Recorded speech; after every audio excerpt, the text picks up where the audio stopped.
dis haut et fort. Hein, un président qui appauvrit le peuple, hein, on voit bien ce qui se passe, comment les gens ont perdu leur emploi, qui va au Liban acheter le Liban, on n'est pas en Monopoly. Moi, j'ai pas voté pour un président qui joue en Monopoly avec Rothschild et qui reçoit les ordres de Rothschild et des pédocriminels.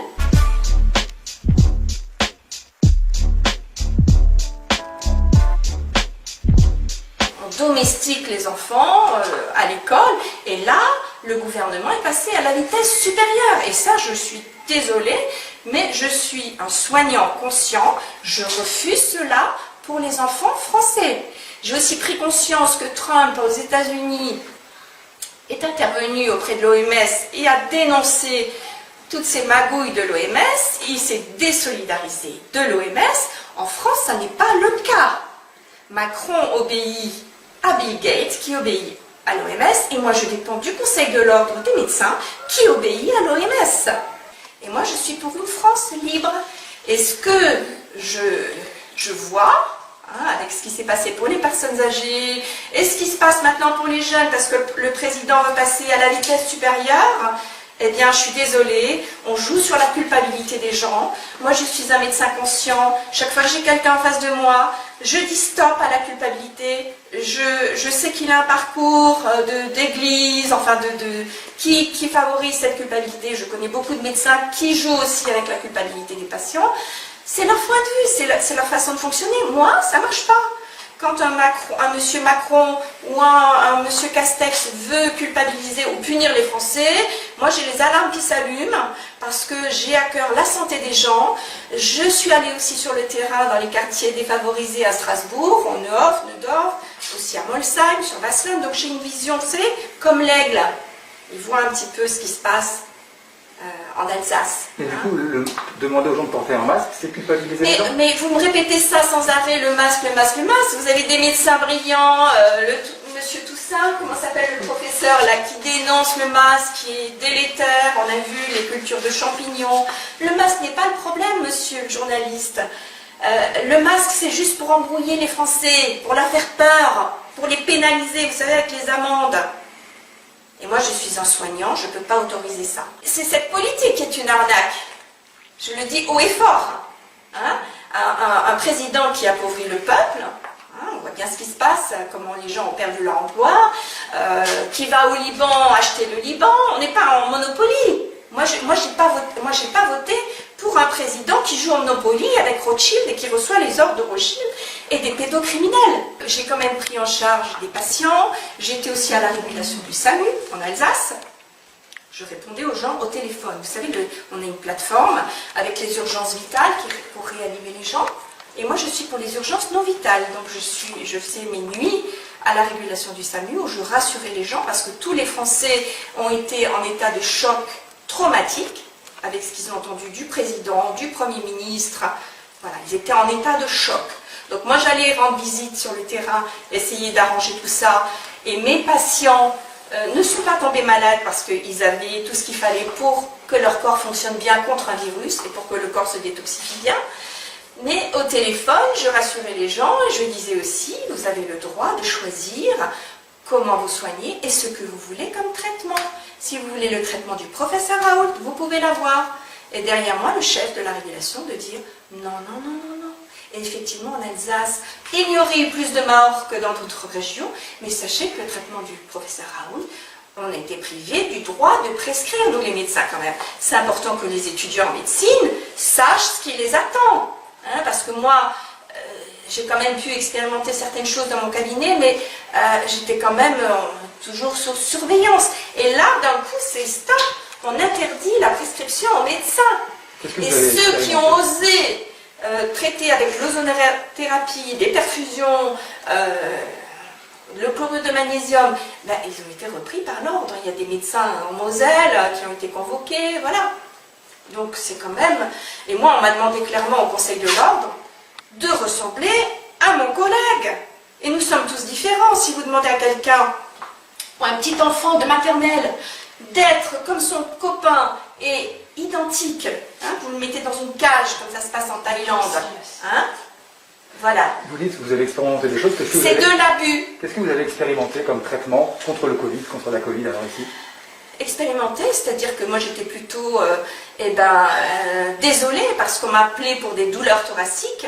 En général, quand on m'appelle pour une douleur thoracique, c'est l'hôpital. J'envoie pour faire une prise de sang, suspicion d'infarctus ou d'embolie pulmonaire.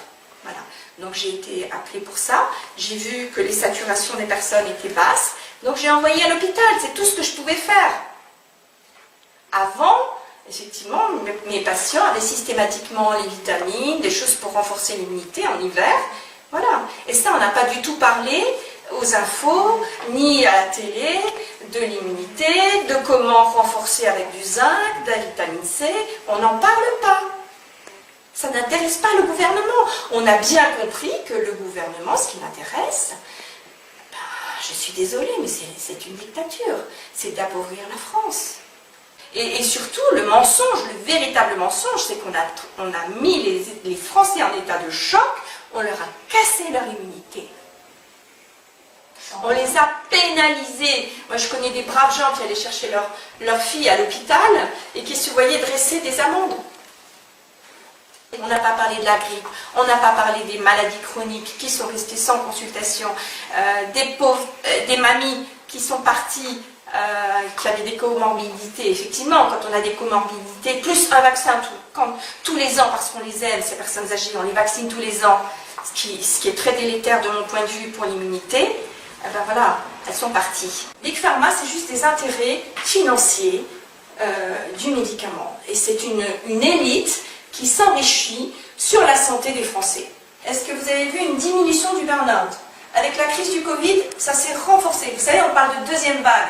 Voilà, deuxième vague de stress, de burn-out chez les Français. Et de consommation de psychotropes, qui a été dénoncée par Martine Bonner, docteur Martine Bonner, qui est psychiatre. Voilà. Pour moi, c'est ça, Big Pharma. C'est voir les jeunes en état de précarité qui vont se retrouver avec 3 neuroleptiques, un somnifère plus un tranquillisant et transformés en légumes. Les femmes de ménage qui sont obligées du matin au soir à garder le masque, qui sont dévouées, parce qu'on leur fait croire que c'est pour prendre soin des autres, donc elles vont rentrer dans la culpabilité. Il y a beaucoup de gens, beaucoup de Français qui sont dans la culpabilité.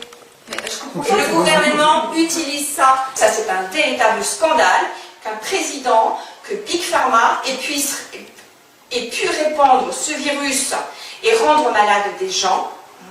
Voilà. Maintenant, on a les chiffres, c'est pas plus qu'une grippe, parce que ce virus s'est dénaturé rapidement. Mais voilà, c'est ça, ce qui est scandaleux, c'est ça. C'est qu'on ait envoyé des gens traiter les personnes âgées avec du Rivotril, que ces lois bioéthiques soient votées en catimini, en pleine nuit, pour le trafic d'embryons et pour l'avortement, et que le médecin pourra dire à une femme enceinte sur 9 mois, ah, vous êtes en situation difficile, ah non, vous ne pouvez pas garder votre bébé. Ça, c'est scandaleux, c'est ça le véritable scandale. Donc, stop à ce gouvernement de dictature. Stop à ce gouvernement qui appauvrit la France et les Français. Stop. Tout ce que je sais, c'est que je suis un médecin très simple, que j'aime les enfants et j'ai à cœur que les enfants restent libres. Or, avec ce qui est en train de se profiler, avec on passe à la vitesse supérieure, eh bien, on ne sait pas ce qui nous attend à la rentrée pour les enfants. Donc, à la rentrée, stop au masque. Stop. J'attends ça du gouvernement. Qu'il arrête ça tout de suite. Vous dites, on ne sait pas ce qui nous attend à la rentrée, qu'est-ce que vous redoutez? Tout de suite. Moi, je redoute rien, mais je peux vous dire, je vais me transformer en lionne. Et toutes les mamans. Donc le gouvernement a intérêt à faire marche arrière et à arrêter ces mesures liberticides qui vont formater des tout petits enfants. Est-ce que vous avez compris? Voilà.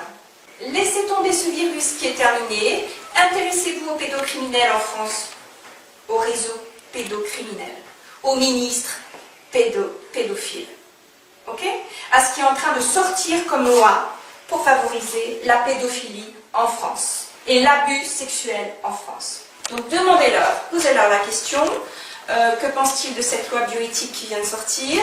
Et également, de comment ils jugent eux-mêmes au sein du Conseil de l'Ordre, parce que nous avons des médecins abuseurs, nous avons des médecins violents, nous avons des médecins qui portent atteinte à la sexualité des jeunes ou des personnes handicapées. Comment ils règlent ces affaires? Ça m'intéresse. Si vous vous intéressez un petit peu à ce qui se passe à l'étranger, ce que Trump fait, ce qui se passe à Buckingham Palace, vous n'avez pas vu, non, les Anglais avec les pancartes, non, stop aux pédocriminels devant Buckingham Palace, non, vous n'avez pas vu ça? Et porter le masque, quel est le lien? Est-ce que vous avez vu aussi l'Islande, ce qui s'est passé en Islande avec le peuple qui a repris son pouvoir? Ah, mais pourtant, vous ne l'avez pas passé, ça ne vous intéresse pas ce qui se passe en Islande? Voilà. Moi, je suis pour le pouvoir du peuple, je suis avec le peuple, je suis prête à aller cultiver la terre, mais j'ai prêté serment devant Dieu, devant Hippocrate, et je suis un médecin de la terre. Voilà, je suis soucieux des humains, des enfants et de la terre. Vous parlez des médecins qui sont contre le port du masque, mais il y a aussi des grands médecins reconnus qui ont demandé Voilà. de porter le masque. Encore une fois, le masque. C'est mon sujet. Et moi, est-ce que vous répondez à ces médecins qui ont cette tribune? Mais écoutez, franchement, moi ce qui m'importe, c'est la rentrée des enfants. Parce que je reçois des appels de mamans qui sont effondrées parce qu'elles savent qu'il y a des emplois qui sont prévus pour des brigades, pour des mises en quarantaine, séparation de leurs enfants. Voilà. Elles sont aussi au courant qu'il y a une loi sur la bioéthique. Vous n'en parlez pas de la bioéthique, de cette loi qui a été votée en pleine nuit avec avortement des femmes au 9e mois de grossesse, trafic d'embryons. Non, vous n'en parlez pas. C'est ça qui me préoccupe, monsieur. Hein? Je ne suis pas un petit ver de terre. Je suis un aigle qui regarde ce qui se passe en France. Et notamment avec les réseaux pédocriminels.